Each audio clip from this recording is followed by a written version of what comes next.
Alright guys, we're moving on to the next assignment, and that next assignment here in the 3D class is going to be to create these pyramids. We're going to leave them empty at the bottom, but it's a relatively easy assignment. You're going to have to make 3 of them. One very small, one large, and one medium sized. So in order to start this off, let me tell you what sizes you need for the papers. We're going to start off with these squares. The smallest square is about 1.5 inches, or 1.5 by 1.5. The medium sized square is 3.5 inches, 3.5 inches.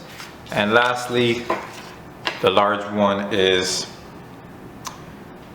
7 inches, 7 by 7 square. I'm only going to do the medium square because the steps are the same regardless of the size. When it comes to doing the very small one, you just have to be really careful when you fold the paper. So the next step, or the next thing that you're going to see me do, is start this medium pyramid. And I like the pyramids, I think they're fun.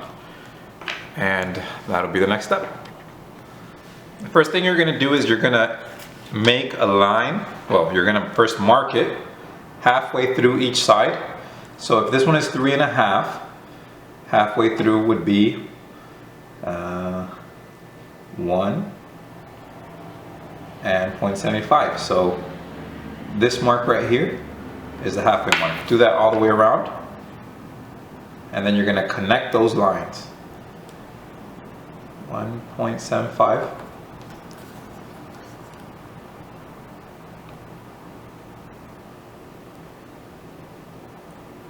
1.75.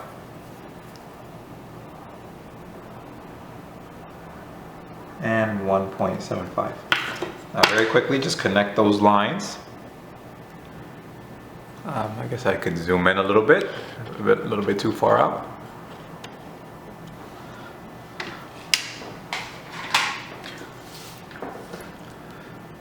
So we're going to connect those lines.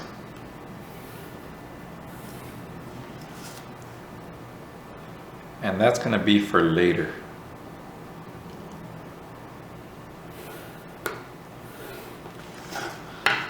Immediately after you do that, you want to cut this, and you want to make sure that you cut it from corner to corner. If you have your little cutter like this, just make sure that the corners are aligned with the space where the blade goes. And if you're using the cutting board, just make sure that they're also aligned right along the edge. So you're going to make sure that you get it from corner to corner. And we're going to cut this way.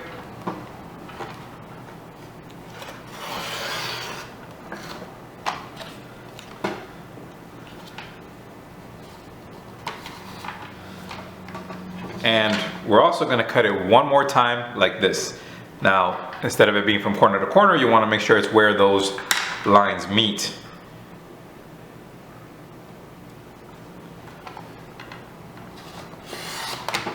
So you should have 4 pieces like this.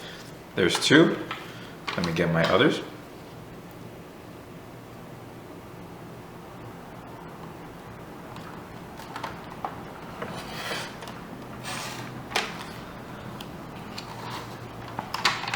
Okay. When you have 4 pieces like this, now it's time to use that line that we made earlier. Now what we're going to do with that line is we're going to fold this over, but you want to fold it on that line. You don't want to go beyond that line or before that line. This is important if your pyramid is going to have even sides. This can be a little bit tricky, so just be careful and try to get it right. If you mess up a little bit, it's not really a huge deal, so don't worry too much about it.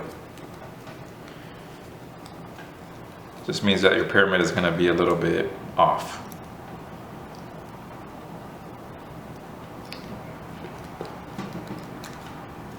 So you end up having something like that. So do that with all of these pieces, and I'll be right back. Alright, I folded all 4 pieces. Now the next step is very easy. Just cut off the extra piece. So I don't know if that was on camera, but we have a few more. So we're just gonna turn it around, and right where that line is, let me show you. Right where that line is, you're gonna cut it.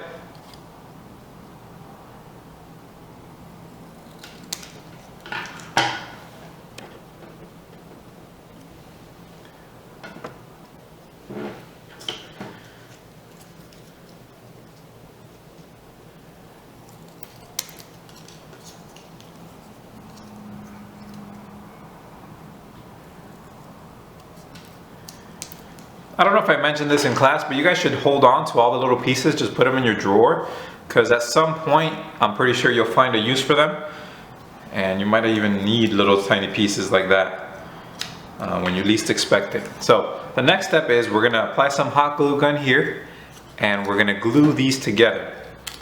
We're gonna glue it together like this. So these two pieces are gonna get glued together. Work quickly. You already know, hot glue gun, you have to work quickly with it or it'll dry on you. And lay it flat when you do this, and that way, I find that way you get the best pyramid. That way your sides are nice and flat. And we're gonna do that 2 more times, here, and then we'll put our pyramid together, and that's it.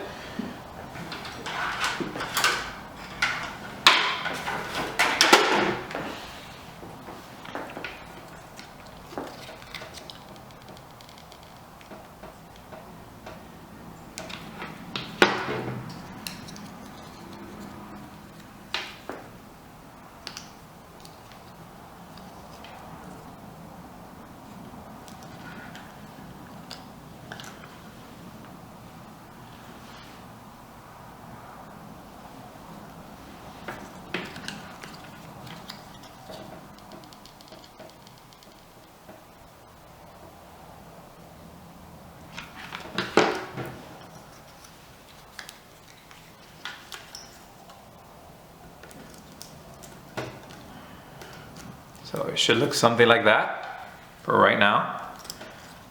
And then the last 2 that go together are these 2. Just like the others. And that's gonna make your pyramid. So let's go ahead and put the glue here. And let's glue these 2 together.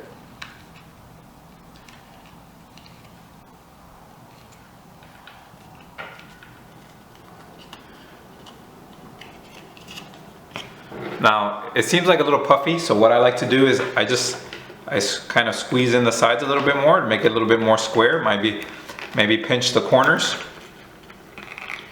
And right after you pinch the corners and you squeeze it in the middle, just a little bit, not too much, it's gonna look much more square. And I also like to cut off these pieces. I recommend you do the same, because they tend to stick out a little bit and they won't let it sit flat. And you'll see that when you actually finish yours in class.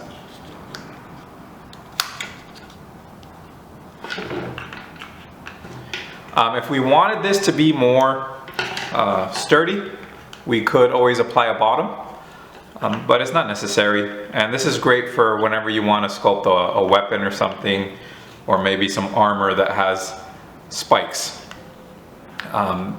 Maybe the very small one would work as teeth, but I don't think so. I don't think it has a very toothy shape. So spikes and things like that. All right, guys, see you in class.